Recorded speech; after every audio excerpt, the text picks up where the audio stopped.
৩০ August আন্তর্জাতিক গুম প্রতিরোধ দিবস। জাতিসংঘের সিদ্ধান্ত অনুযায়ী বিশ্বব্যাপী গুমের শিকার ব্যক্তিদের স্মরণ এবং তাদের পরিবারের সদস্যদের প্রতি সমবেদনা জানাতে ২০১১ সাল থেকে প্রতি বছর ৩০ আগস্ট আন্তর্জাতিক গুম প্রতিরোধ দিবস পালিত হয়ে আসছে।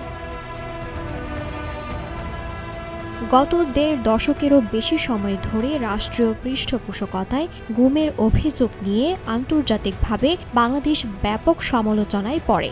এর পরিপ্রেক্ষিতে বাংলাদেশ অন্তর্বর্তী সরকারের প্রধান উপদেষ্টা ডক্টর মোহাম্মদ ইউনূস বৃহস্পতিবার গুম বিরোধী আন্তর্জাতিক সনদে সই করেন।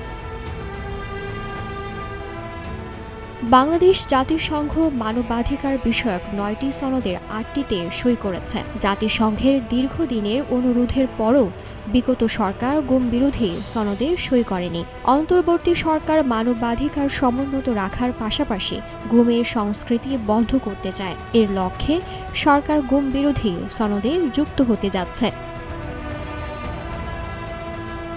বেসরকারি মানবাধিকার সংগঠন অধিকারের পরিসংখ্যান অনুযায়ী গত ১৫ বছরে বাংলাদেশে ৭০০-র বেশি মানুষ গুম হওয়ার ঘটনা ঘটেছে।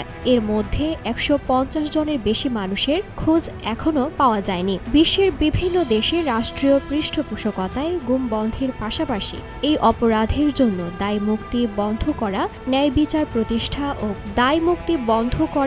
বিচার প্রতিষ্ঠা ও ক্ষতিগ্রস্ত ব্যক্তিদের সহায়তার লক্ষ্যে ২০০৬ সালের ২০ ডিসেম্বর গুম হওয়া সব ব্যক্তির জন্য আন্তর্জাতিক সনদ হিসাবে জাতিসংঘ সাধারণ পরিষদে একটি প্রস্তাব গৃহীত হয়। পরে ২০১০ সালে ডিসেম্বরে international convention for protection of all persons against enforced disappearance সম্মেলনে যে আন্তর্জাতিক সনদ কার্যকর হয়, সেই সনদে ৩০ আগস্টকে আন্তর্জাতিক গুম প্রতিরোধ দিবস হিসাবে ঘোষণা করা হয়।